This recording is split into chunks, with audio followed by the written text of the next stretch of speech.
Hello guys, welcome. My name is Max Manganello and thank you for watching a quick chat with Max. Today we got a great guest. As you can see, the name already rolling down the bottom, and you saw some posts. I put posts everywhere actually today. I put on in TikTok as well, which I have no idea how these things work. But anyway, thank you for watching. If you're watching me through Facebook, thank you again. Click the like buttons here so I can see who you are, and makes me very, very happy. If you are watching me through YouTube, fantastic. Click the subscribe button so you can receive some alerts from me for future live chats and future videos, which I will upload few videos next week. So guys, I guess you know who I have as a guest. Is a lovely chap. But before introducing our guest, I want to show you a little clip so you know exactly who he is. So Brother Graham, faster by about 600 St. Martin that training run. The sixth fastest of the train. As he says, I've got the confidence. I know I can beat them. Can I do it? This we'll find out.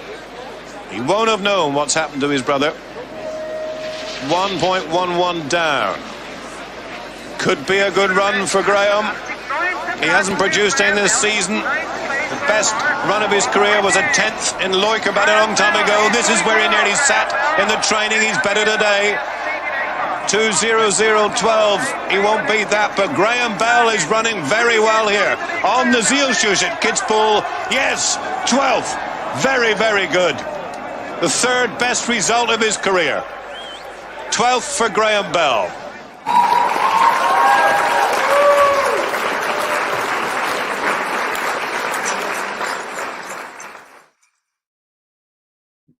Here it is. Ciao, Graham. Welcome. Welcome. What a I'm okay. Thank you very much. What a lovely thing. That was Kitzbühel. Yeah, that was behind Carbon Kitzbühel back in 1994. It seems like a long time ago now. Team placing and come. How are you, Graham, anyway? How are you? I'm good. Yeah, and just, it's a shame that our winter season got cut short. But generally in May, I don't really do too much anyway. So this May has been, very, very calm. And, we've all stayed healthy. Well, I think we all had the bug, but recovered from it pretty quickly. And, just been kind of waiting to get going again with doing the job and getting out there. But this summer, there was a lot planned this summer. I was going to be going to Tokyo for the Olympic Games, commentate, and that's now been postponed for a year. And so, basically, I'm just waiting to kind of start up again. But the plus side is that the weather's fantastic, and I'm getting out on my bike and running. Live right next to the Thames, so just down the street, and either canoeing or swimming, or there's a lot of stuff going on in town. So you're not gardening, or you're not doing like what I'm doing now. I do painted the fence. I created benches with pallets. Honestly, no, we've got a couple of little projects on. I'm making a barbecue, because I had this oil drum barbecue that I bought, I don't know, about 8 years ago, and it's brilliant. But it's rusted. It rusted up over the winter. So I've bought an oil drum, and I've got a mate who's got a welding kit, and we're going to cut the oil drum in half, and we're just going to basically make a barbecue out of this oil drum, because I know how to make it, having seen the original. So we're just copying the original so there's a bit of welding going on. Just so various kind of crazy things. I'm learning Japanese. So I do like an hour of Japanese every day. We're having a competition to see who can ollie the best on a skateboard, because I've not stood on a skateboard since I was in my teens. But my mate Ben has decided that he wants to learn to skateboard in his 40s, and so we're having an ollie contest. And basically right now is at the level of who can actually leave the ground. Exactly. and that's how bad we are right now. But hopefully we'll improve. So we'll see by the end of June. Hopefully we might be at a stage where we can actually jump over things. Exactly. I'm happy to hear everyone is okay and brilliant.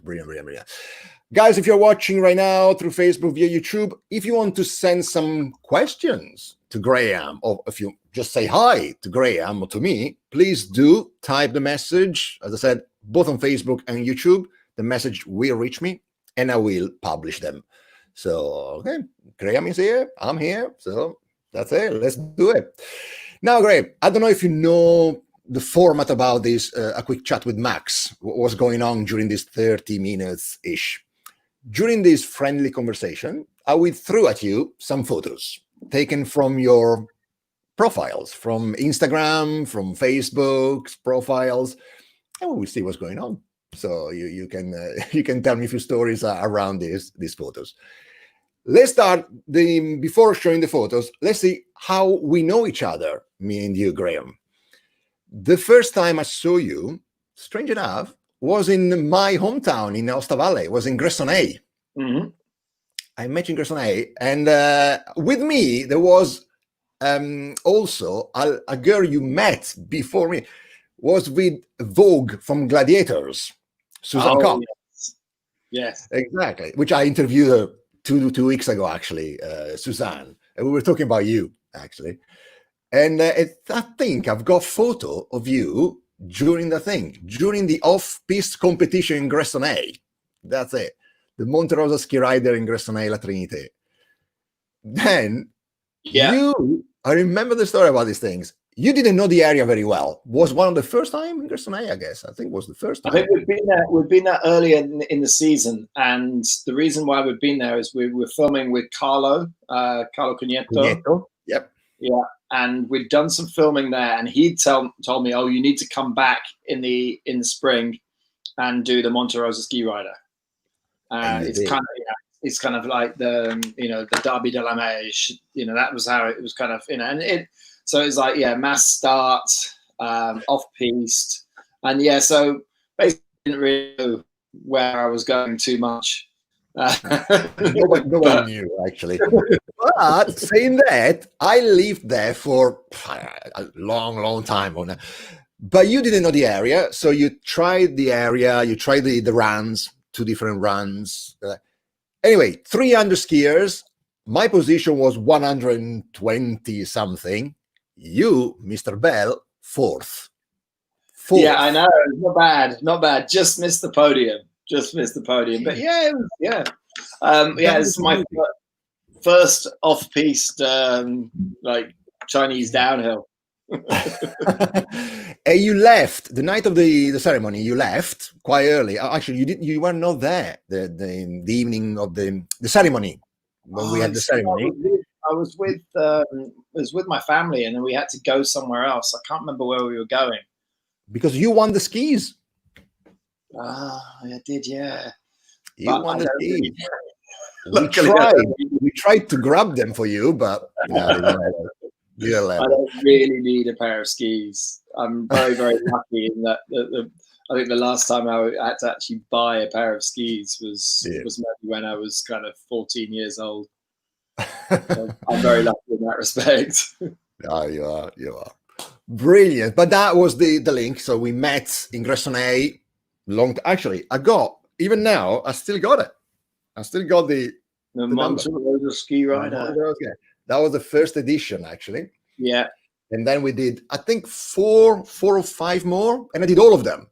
And every time we had a different run because the weather was bad. Every time the weather was bad.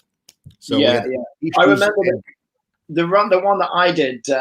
They were supposed to do a descent down from the top down to Gressoney, and then there was supposed to be a descent down to Alagna, but that one didn't happen. The Alagna descent didn't happen. So I think it was 2 runs down the same kind of track, from what I remember. True. Exactly. The same track twice. You're right. Yeah.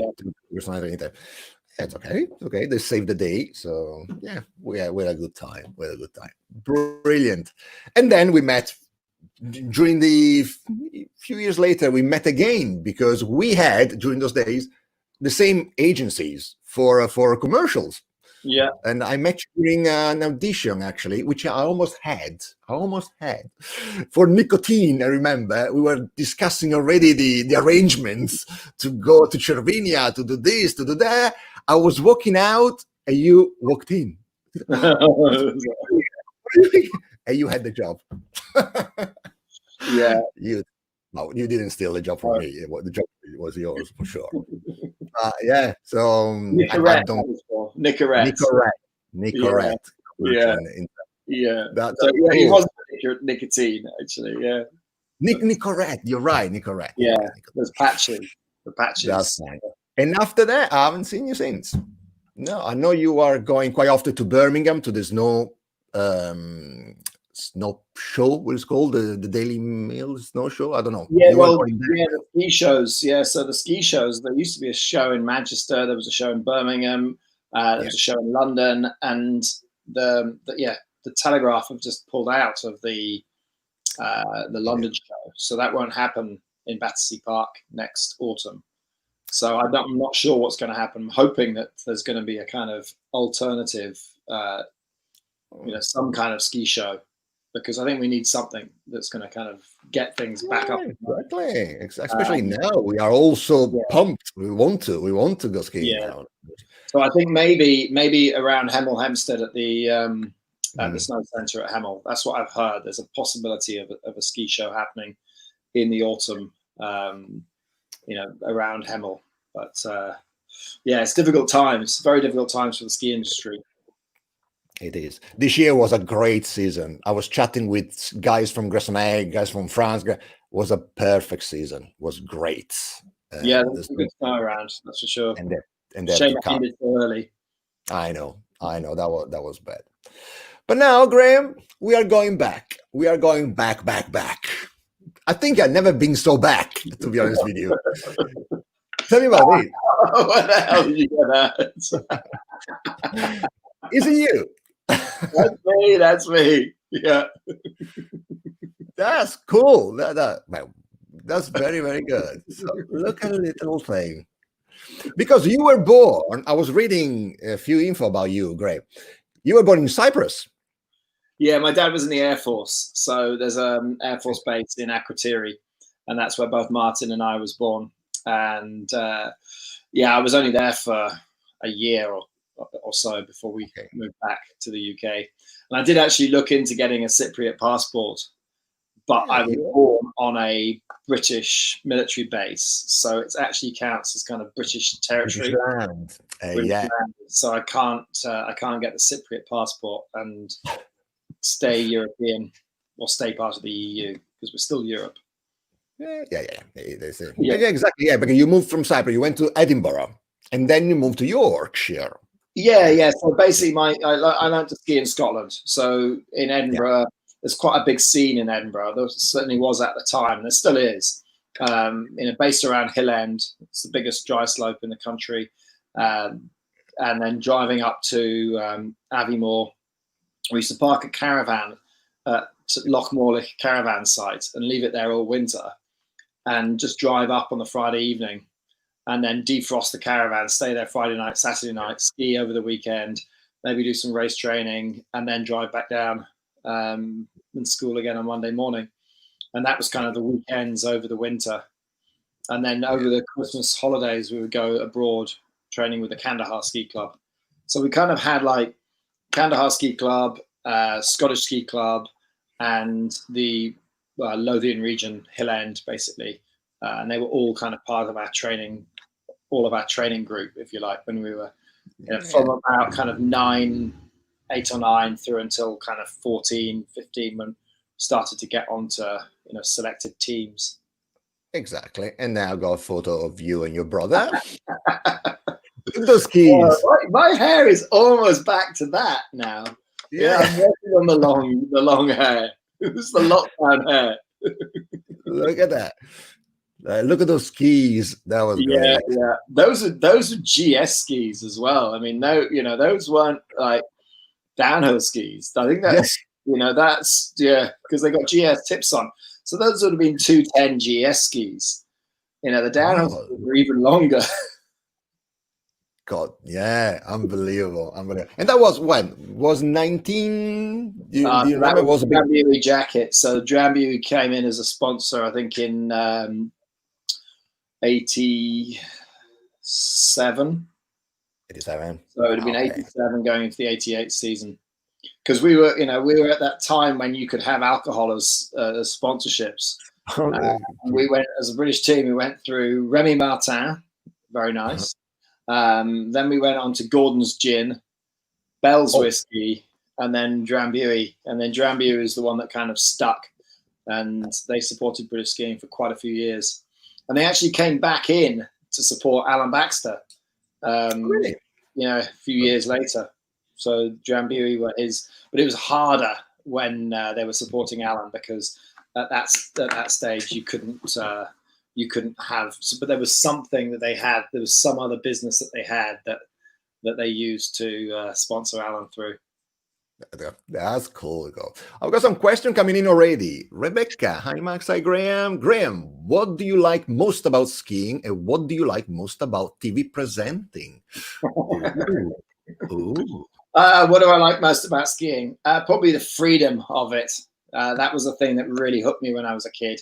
The ability to just go off and just decide, choose your own line, whether it's on the piste, whether you're off piste, you can go and do what you want to do. And, if when I was a kid growing up in Scotland, we could just disappear off on the mountain and have fun and go where we wanted to go.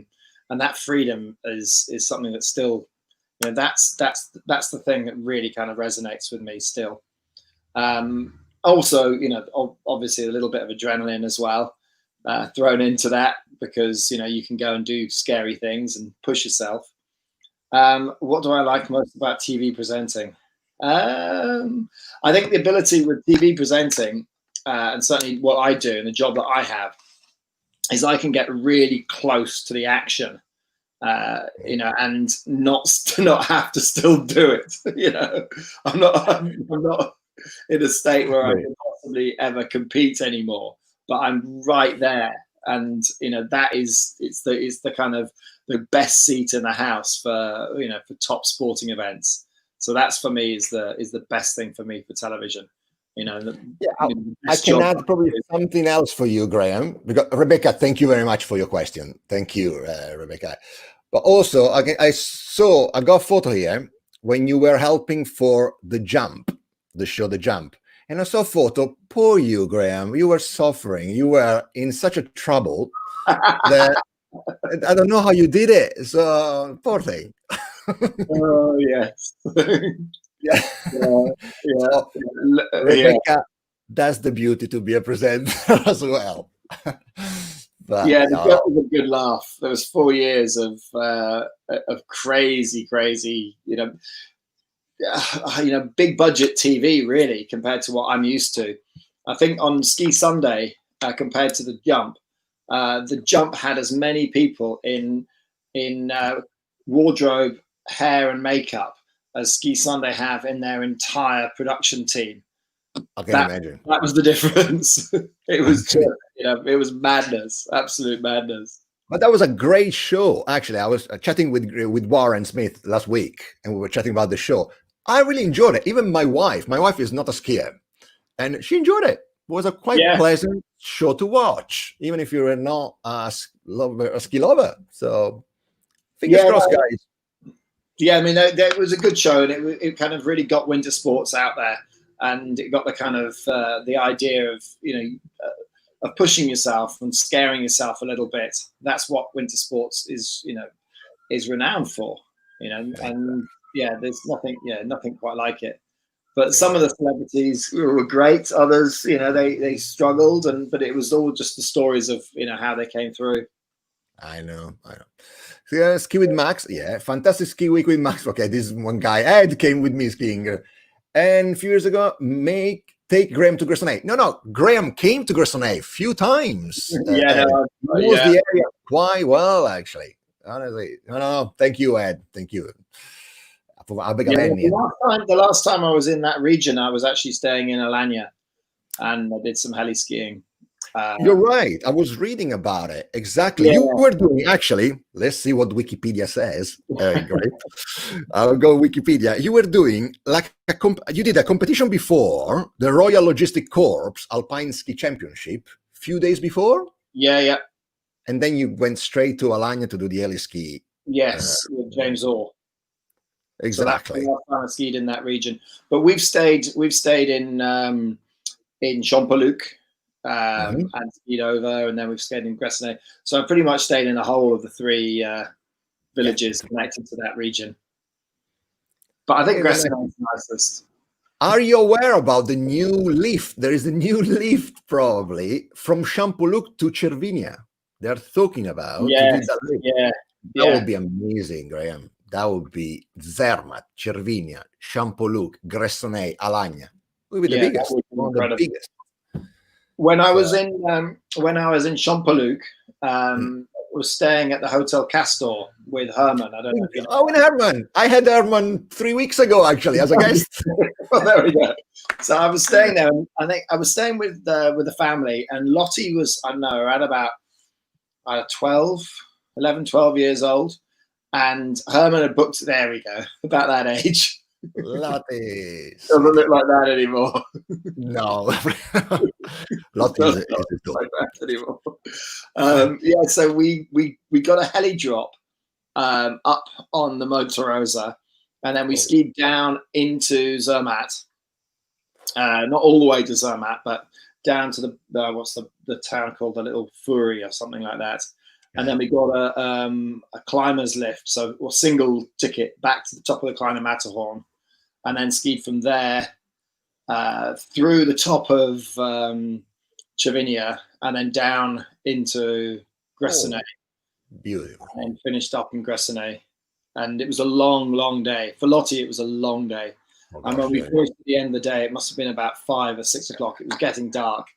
And we stopped and we had a beer. And Lottie goes, and she was like 12 years old. She goes, "Have I deserved a beer?" I was like, "Yeah, you deserved a beer. You can have a beer." Oh, good Lottie, good Lottie. Oh, it's a long trip. Gee, even for a normal guy, it would be a challenging trip. Beautiful, but challenging trip. Yeah. Now, I got another photo when you in black and white, actually. You were very young here. Great.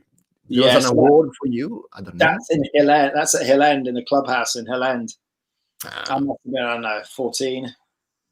And so the guy presenting the prize is what's his name? Terry from what's his surname? From Terry and June, and he was also in the Carry On films. He was in Carry On Camping. Let's see. Terry, I check for you now. He was in Carry On Camping. He was in Carry On Up the Khyber. I can't remember his surname off the top of my head. No. Yeah. Carry on. Let's see. No, something it will come up shortly, probably. My internet now is not. But Terry Scott? No. Terry Scott, that's it. Terry Scott. Terry Scott. That's it. Owen John Terry Scott. That's a great internet. Fantastic. So let's see. Here we go. Ed says Scott. He knew Ed. Thank you, Ed. Too late. Not too late for me to check. Now, let's see what I've got for you, Graham. I've got some photos. Now, this show, another show you made for BBC, High Altitude. Yeah, that was honestly one of the best times we had in making television. It really was. We were very, very lucky to get to make that show. And it kind of came about with Ed joining the Ski Sunday team.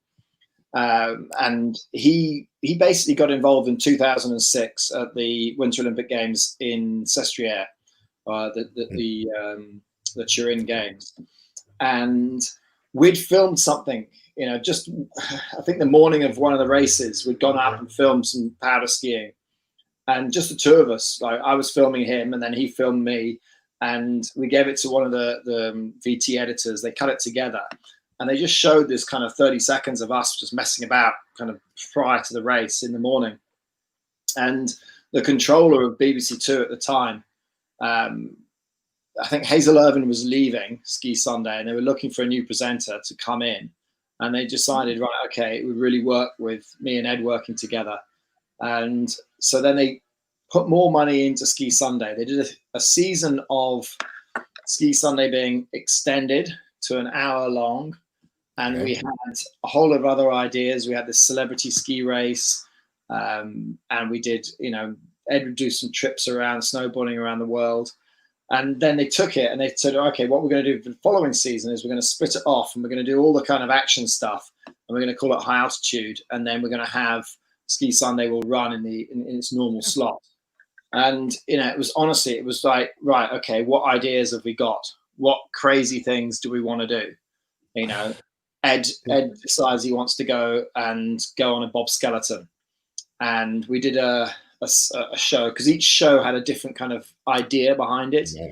And this one was speed. So Ed wanted to do a skeleton run. So he went up with Christian Bromley, and Christian Bromley taught him to slide. Yeah. And he did a skeleton run from the top of the track at Eagles. He didn't sprint at the start, but he was at the very, very top. And he ran it 3 times with a camera. And then I went to Vars, to the World's Speed Ski Championships. Exactly. I did speed skiing. And so Ed did something like 95 miles an hour on a skeleton, and I did 121 miles an hour on the skis. And it was the footage that they used from Ed doing the skeleton run, that the production company that pitched for the jump. That's how they got the jump. It was one of the things that helped them get the jump commissioned. Was Ed's POV skeleton run, because he was just like, it was the fact that they had the camera right here. You could see his eyes, and you could see him going, big done 10, like this. And that was one of the reasons that helped them get the jump commissioned. Brilliant. But it was honestly, High Altitude was just, it was hard work, but it was kind of, we were making it. We were having ideas on the fly and thinking, okay, well, this will work. Let's do something crazy. Let's try and ice climb up the toe of a glacier out of a canoe. Yeah. And that didn't work so well because we both fell in the water. But that was it. We just kind of. That was good television. Good television. So that's great. No, I really enjoy it. And Ed seems, I don't know, I haven't met him, but seems a very nice guy. Even is a snowboarder. Yeah. We can even a snowboarder. He's very cool to work with. Yeah. But he seems a very nice guy. Ed, cool. Talk about speed. I mean, you went to Vars, and 3 weeks ago I had Simone Origone as a guest. Oh, yes. Yeah. 12 times world champion in his brother had the record now, not him. Yeah. His brother, the younger brother, had the record. Ivan, yeah. But still. They're both incredible. They're both incredible guys. And they have a really, I learned a little bit more about speed skiing going and watching them. And because I was going as a forerunner down the track in Vars, which is where they've now got the records from. And, this is incredible. It's 50 something degrees at the top. And just even sitting in the piece machine that's winching up, the piece machine can't get to the very top, but it's going up at 45 degrees with this winch wire on it, and it's scary as anything, just being in the piece machine preparing the track. I can imagine. But they've got a really, their ability, their mental ability is incredible.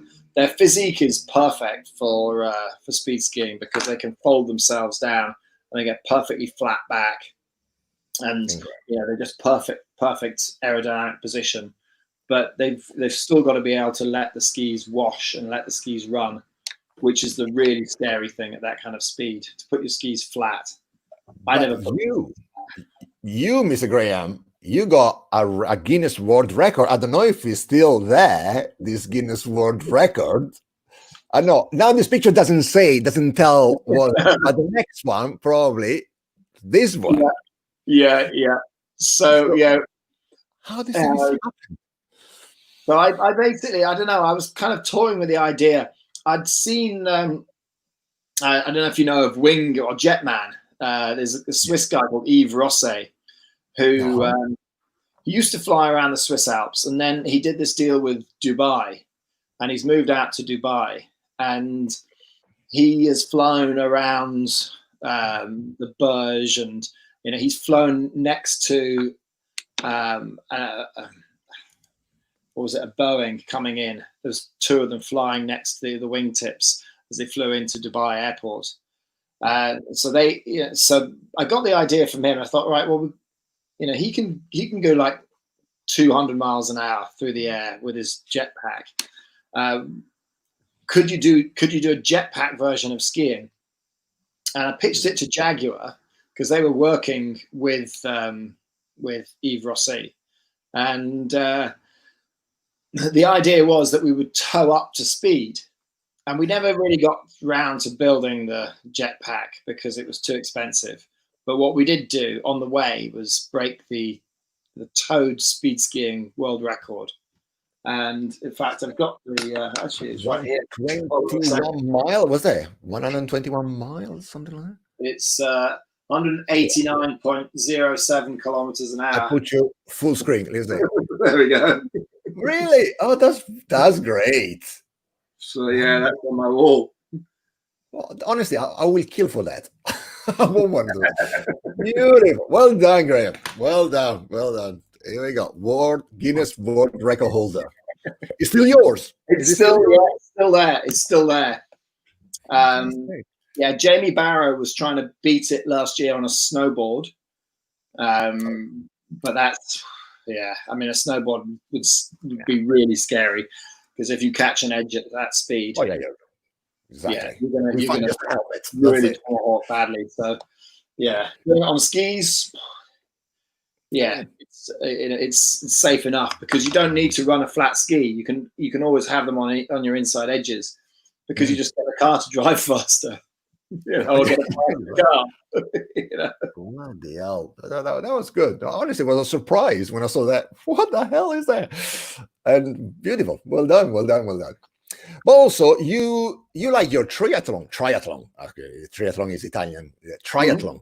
So you do. I saw some photos of you running, swimming. I'll go this one swimming. Why? Yeah, that's near home. That's the Flower Pot, the pub. Yeah, down at Aston. Yeah, no. So I river swim. I was swimming yesterday in the river. Did you? I bet.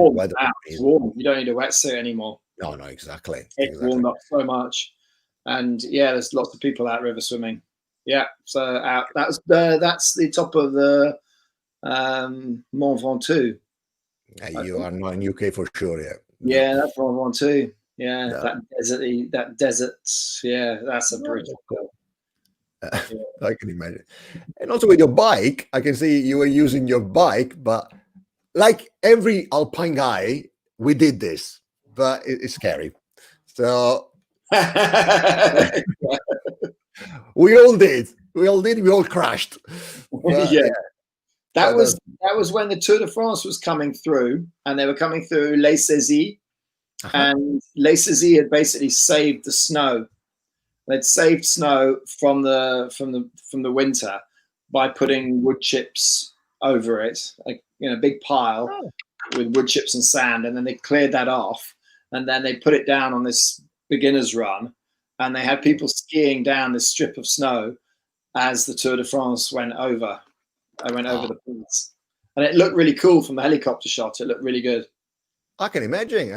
Great idea. That's good. It's very, very cool. Back, I saw your dotsy. I just called the jersey you had. It's quite French. The polka dots. Yeah. So that was with the ESF. So I was riding with an ESF team, and we were riding just ahead of the tour. So just ahead of the caravan that comes through. And we went down from Les Saisies and we climbed up near to Saint-Gervais, and I was struggling. I wasn't fit enough. I had the hand of God on the side of the car. When the car drives up next to you and they've got the window open, and you put one hand on the middle of your handlebars and the other hand you just hold onto the car. Yeah, And like, pretend you're taking water. Like, no. Just hold on to the car for a bit. just go. Yeah. Bloody hell. But during the quarantine, Mr. Bell had he wanted, and I don't know, you were probably you want to ski, you wanted to go out and ski. Of course, you were stuck, but you had a brilliant idea. I show you this video now to ski at home. Yeah. Welcome everybody to the 80th running of the infamous House and Calm. It's the toughest course on the tour. Let's go have a look at it. Out of the start, immediately setting up for the drop out of the attic. They call this the Mousefeller. It's a 2.5 meter drop onto a completely flat landing, round the carousel and down the Steilhang. This is the steepest, most technical part of the course. You don't want to fly out through that window. Out onto a little flat. And then you're straight onto the outer Schneiser. This red sofa, really difficult to hold an edge through there. Onto the brown sofa. The Seidelalm. Great place to watch this spectator. It's got a little bit close to the action though. Oh, bloody hell! Approaching the fastest part of the course now. This is the Hausberg. A couple of tight turns set you up. And then straight down towards the finishers and across the line. And the crowd go absolutely wild. Over to the commentary team. Let's get this race underway. No, probably you have more risk in that than in Kitzbühel, probably. You had more. Bloody hell. That was beautiful. Yeah. That was lots of effort in it. There was a lot of crashing about. Geez. Yeah.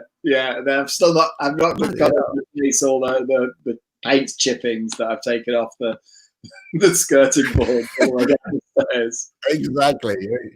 I saw you going bam, all over the place, but we had the opportunity to see your family. We saw Lottie. Yeah.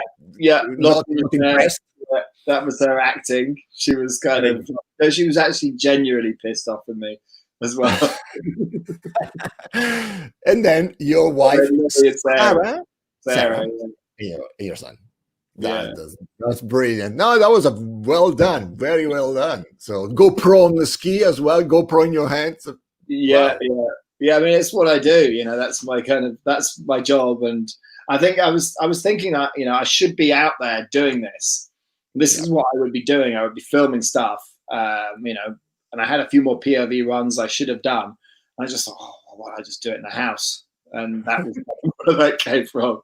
I think I feel that a little bit more since in the weeks since.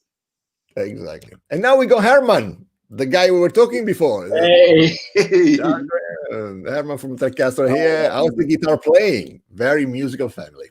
Yeah. Really? Guitar playing's going okay.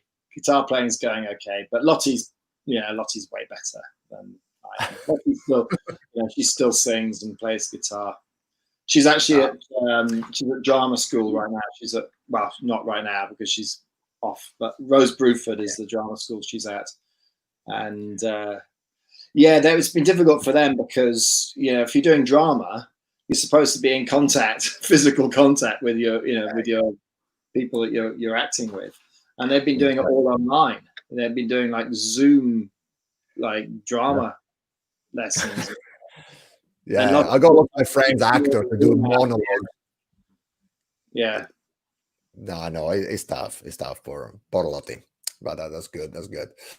So now, talking about also acting and stuff like that. You, Graham, you do also evenings. You go around the country, and so we can book you. In theory, we can have you as a guest or as a. I do. Public appearances, speaking. I've hosted many events as well, and that's something that I do over the years. Mostly kind of in the autumn time as we lead up to the winter season. So that's kind of one of the other things that I get up to. is there a if we want to be in touch with you, is there a website or is there an agent? Yeah, to no, I've come? got my website. Graham-bell.com. That's my website. And yeah, you can contact me through that. I've also got a business importing Skiers Edge. I don't know if you've got that as well, but that's another way of getting hold of me. Exactly. Now you're jumping to Skiers Edge. Stay there. Let me see if I got the correct thing. Let's see another video.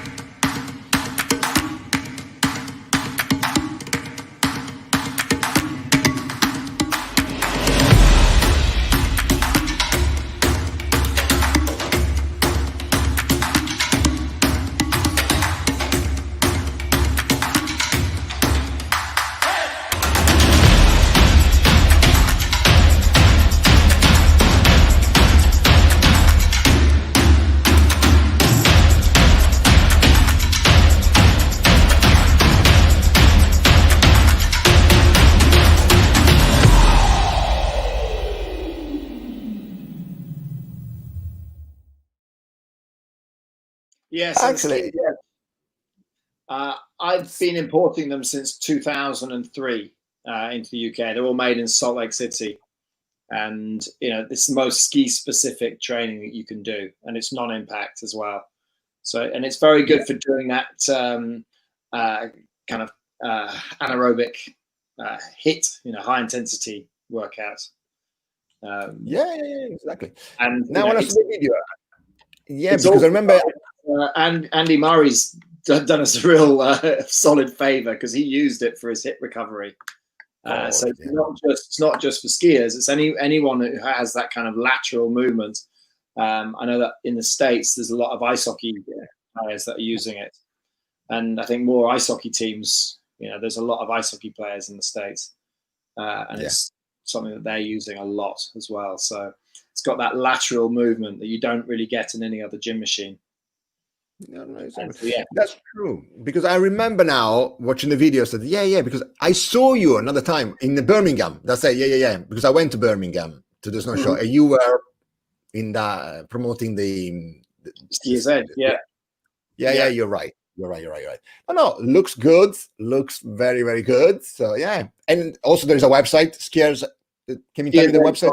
UK. There's one, skiersedge.com is the American one. Skiersedge.co.uk is our website. So if you're interested in getting fit for the winter season, there's nothing better. We've got plenty of time now. So put in the living room. That's it. You can go watching the repeat of Ski Sunday or High Altitude. Is there High Altitude on iPlayer? I don't know. Maybe I don't know. I don't know. I mean, the trouble we got is the rights to put it on the website, because we're showing the live sport, or True. rights owned sport. Okay. We have. Sometimes it goes onto iPlayer, but you've got to have you've got to be in the right country to watch it. Unless you've got a VPN. Yeah, exactly. Change it. Oh, another one I've got. Why you were here? Oh no, that was just before we went sailing. So when would that have been? 2015. When was it? 2015. I was basically offered a spot on the Clipper race on the Great Britain boat, and I was going to do leg one from Liverpool to Uruguay, and so I did my training. I know a little bit about sailing, but not a lot. And we trained up for it, and we got because we were the Great Britain boat, we got invited round to Downing Street before we left, which was pretty cool. That's very cool. That was when Theresa May was the Prime Minister. Yeah. True. Well done. I didn't know you were. I saw her walking in Henley while lockdown was on. And she was walking along, and she was actually walking towards us, and I was out walking with Louis, and I felt like saying, "Look, Teresa, there's a field of wheat over there. You can go run through it." Why you didn't? I didn't know. The bodyguards looked a bit big. Yeah, maybe, I'm The sure. guys were lurking behind.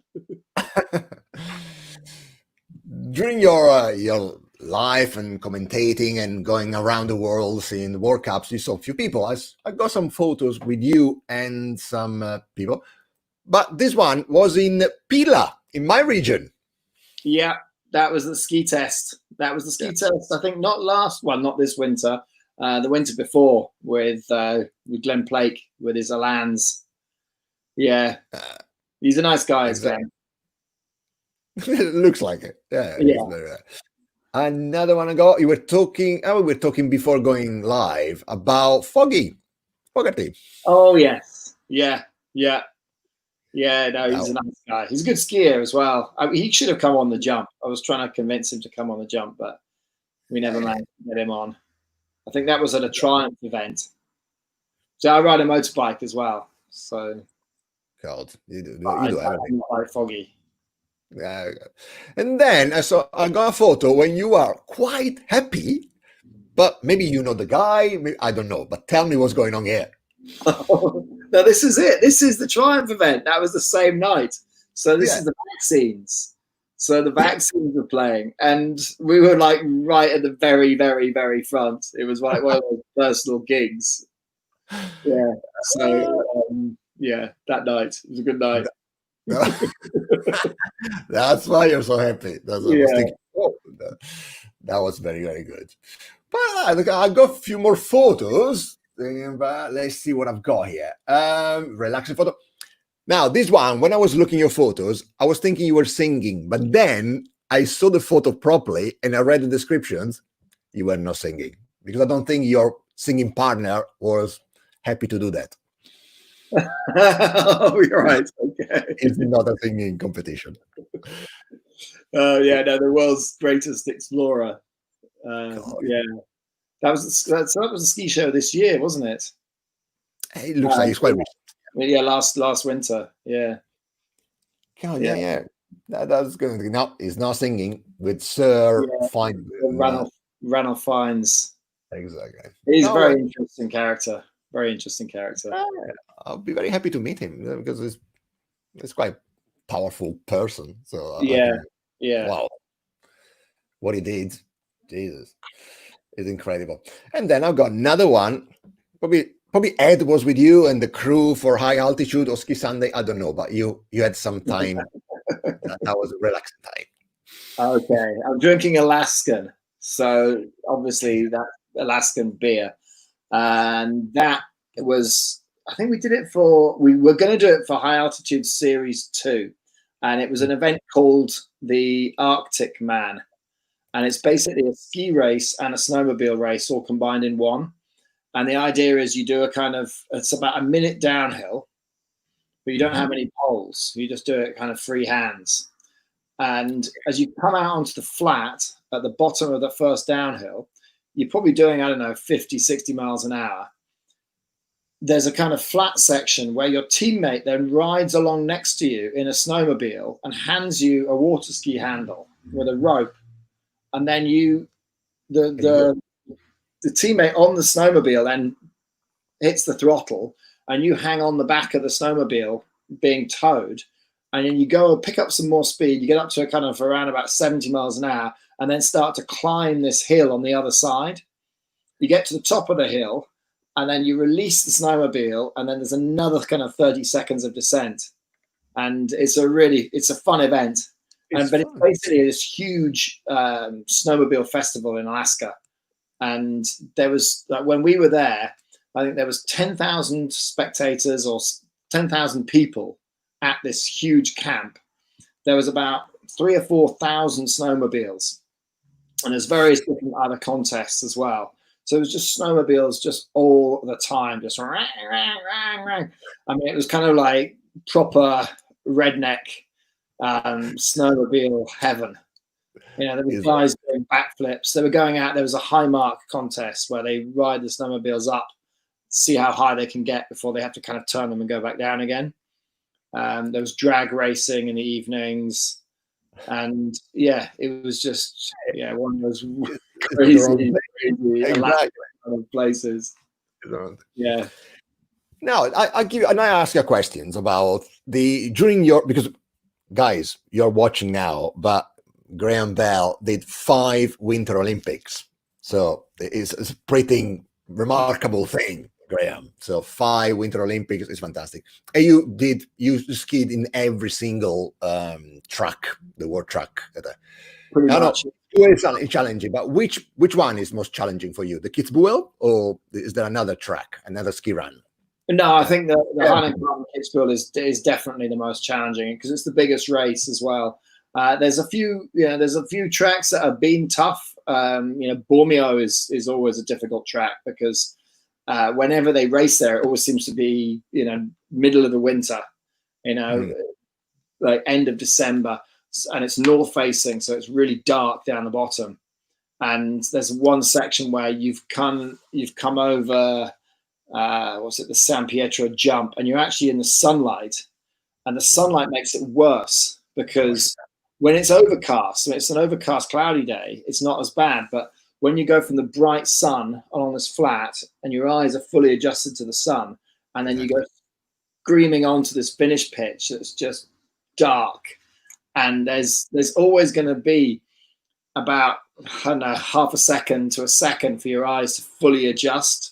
And there's one section where you just can't see a thing. So Bormio can be tough, but nothing really, nothing compares to the kind of atmosphere of the Highland Climb in Kitzbühel. It's a spectacular thing. One run I really like to watch as a spectator, Wengen. I like a lot to watch as well. Yeah, it's an interesting track, and it's very, very technical. Make a mistake, and you can't get it back. Whereas in Kitzbühel, you can make a mistake and, you can recover as long as because it's so steep, you immediately catch some more speed again. Whereas in Wengen, all the difficult turns are on the flat. So you make a mistake on one of them and then you carry no speed out, and that's your race done. And it's long as well. And there's lots of opportunity to mess up. God, absolutely. And talk about Wengen. There was, when we did the Monte Rosa ski rider in Gressoney, during few weeks later in Wengen, they do the Inferno. Have you done that? Across the valley from Wengen in Murren. Murren. You're right. Yeah. So did you do that? Did you do it? I've never done it because it always clashes with Kitzbühel, with Hahnenkamm. So I've never been to the Inferno, but I've heard about it. And actually we sent Shemi to it last year. So Shemi did it for Sunday last winter. I wanted to do it. Because they're all dressing up. It's huge. I don't know how many participants. It's thousands. Yeah, there's an uphill section which always kind of put me off as well. To be fair, you actually have to. So you're doing it with downhill skis with a race suit, but you will have cross country poles for the uphill. I didn't know there was an uphill. Yeah, scary. Yeah, the uphill, that would really, too much hard work there. Exactly. We are skiers. I didn't know about that. But yeah, it was very, very, I liked it. I liked the idea to go there. Dressing up, they are dressing up as bananas. They're crazy people doing the competition. But hey, that's cool. That's cool. One crazy photo for you. And now we are getting there to the end. That is pretty good. Drop cliffs, not bombs. Hey, that's pretty good. Bloody hell. Well done, Graham. Jesus. I know you still a guy. And I don't know why I'll go you with Parallel. You're a crazy guy. You are a daredevil. So what you didn't do, you do everything. So, yeah, I'd like to do more flying. I'd like to do more. Now, obviously, I'm tandem there, but I'd like to do more speed riding on my own, learning to fly properly. Okay. That would be a nice little thing to do. Yeah, you could. Let's see what I've got next. Are you jumping around still? I don't know what you were training here, but some balance. So slacklining. I've got a slackline in my back garden as well. So really, yeah, you can never go wrong with a bit of slacklining. That's the Lark's Freestyle Academy. It's a big foam pit, and you can, so they've got a ski jump, snowboard jump into the foam pit. So it's actually pretty cool because you can virtually not hurt yourself in the foam pit. Although having said that, Ed did manage to break a rib. The only way you can hurt yourself in a foam pit is if you miss the pit. And he missed a bit. Yeah, caught an edge on the kicker, and he went off at 45 degrees, and then ended up landing right on the edge of the foam pit. Oh, poor Ed. It wasn't a good day for Ed, that one. No, good for you probably. You laughed a lot. Well, yeah, it was painful to watch. Poor Ed. Even more painful, I guess, if it was happening to you. It is. Now, do you have any plans for the next few months, apart from this coronavirus thing? But is something in the pipeline? My whole summer was planned around the Summer Olympics. So, I was going to be going out and commentating for Olympic Broadcast Service for the Olympic Channel. And my sports were fencing, which I've worked on since London 2012. And I've done quite a lot of work on fencing.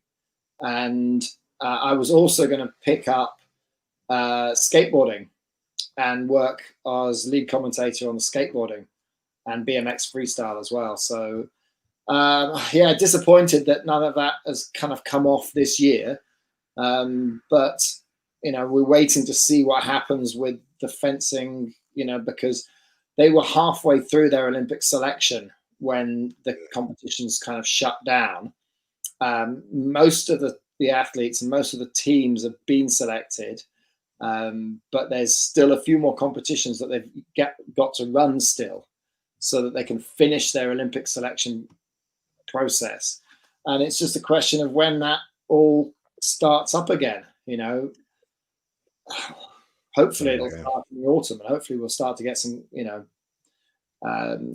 some sport back up underway. I mean, I think that the rich sports, the Formula One is restarting in Austria, and then hopefully in Silverstone they're going to do. The plan is, from what I heard, they were going to do 2 back-to-back in Austria, lock everyone down, test everyone, stay in controlled hotels, and then do 2 races in Austria, and then come over to Silverstone and do the same thing and do 2 back-to-back races in Silverstone, but with no spectators, just for television. And then obviously we've got the Premier League that are going to restart. But, these are the richest sports in the world, and they can afford to test everyone and everyone who's involved, from the cameramen to, to the guys who clean the boots. They can test everyone who's involved, with poorer Olympic sports, it's much harder to get things up and running.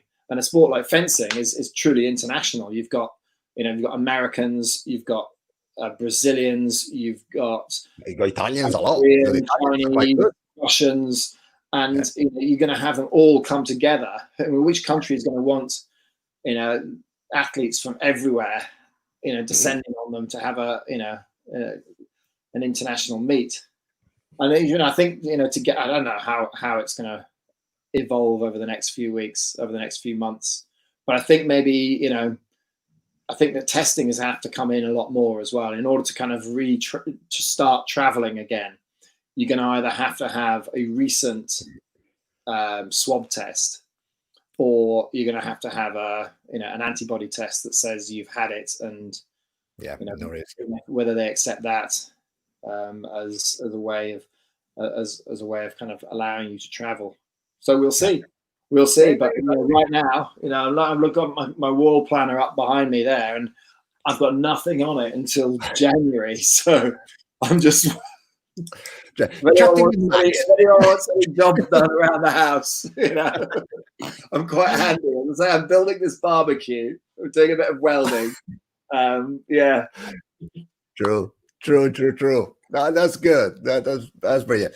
Yeah, of course, Graham. Now, one more thing, and then I'll let you go about skiing. I know you are part of different skiing Wikipedia, Graham, Wikipedia. Are you still part of the? You do charities. You are quite involved in charities. Yeah, there's a couple of charities that I work with most. I mean, Snow Camp is the number one that I work with. Exactly. The charity for inner city young people to get them, to use snow sports to disability is no sport. Yeah. Disability is give no them a sport. pathway, give them a pathway out. That's cool. That's cool. Do you think skiing? Now we are talking about poor sports, and then I said we are going, but poor sports skiing in Italy is the same. So there is no money in skiing. So kids, when they want to try to go to skiing, it's tough. It's tough. The schools are not helping. So what's the situation in the UK? So are you involved in these things, you, Graham? Less than I was. I know it's difficult. I know it's much harder because the level is that much harder now. The level is higher, so there's more training required. But there's still, Dave Riding has shown that it is definitely possible to produce a skier from the UK that can get to the very top in the world. But we talk about money. The World Championships in Cortina have requested that they can delay for a year and not hold the World Championships.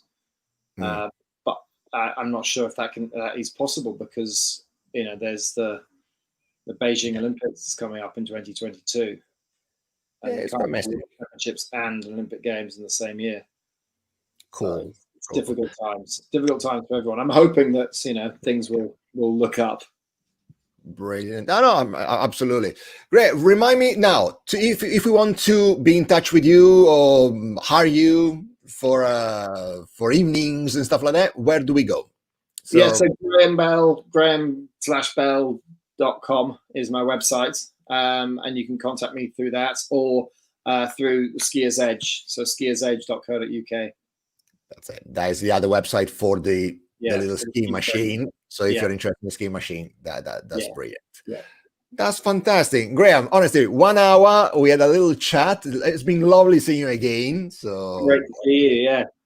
That would be cool. So we don't have any more agent. The agent we had together, I think they dropped me because I never heard from them anymore. The agency, the sports workshop agency. Yeah. I'm getting too old. That's it. But anyway, it would be lovely to see you in Italy or I don't know, or in another exhibition in the UK. Yeah, hopefully catch you up in the autumn. Or we can go ski somewhere. Yeah. Hemel Snow Centre. Yeah, exactly. I'll be around. Yeah, it's true. Come to Wales. We got some drive slopes here. Exactly. Yeah. Anything. Fantastic. Graham, have a lovely week. And good luck with everything. Hope to see you soon. Okay. Ciao, Graham. Ciao. That was lovely. Graham Bell. Fantastic chap. 5 times Winter Olympian. Amazing guy. Guys, thank you. If you're watching through Facebook, click your like buttons here. If you're watching through YouTube, click the subscribe button here so you can receive some more alerts from Max Manganello and more when I upload more videos, which I will do this week. The videos are more about movies and TV series, but we do also other things. Guys, thank you very much. I'm still receiving messages. I've got Christine Lowen says, "Hi, Max and Graham. I'm sorry I'm late to the party. I was running." Don't worry, Christine. Luke Simmons, great chat. Thanks, Max. Thanks, Graham. Sorry, Luke. See you now. And Ed Faulkner says, great chat. Guys, thank you for watching. No worries. See you next week with other guests. I will put some posts during the week. And there's also an Italian version called Quattro Chiacchiere con Max, which I will interview Italian personalities. This Friday, I have a girl from my village, from Gressoney. Guys, have a lovely day and see you next week. Ciao, ciao.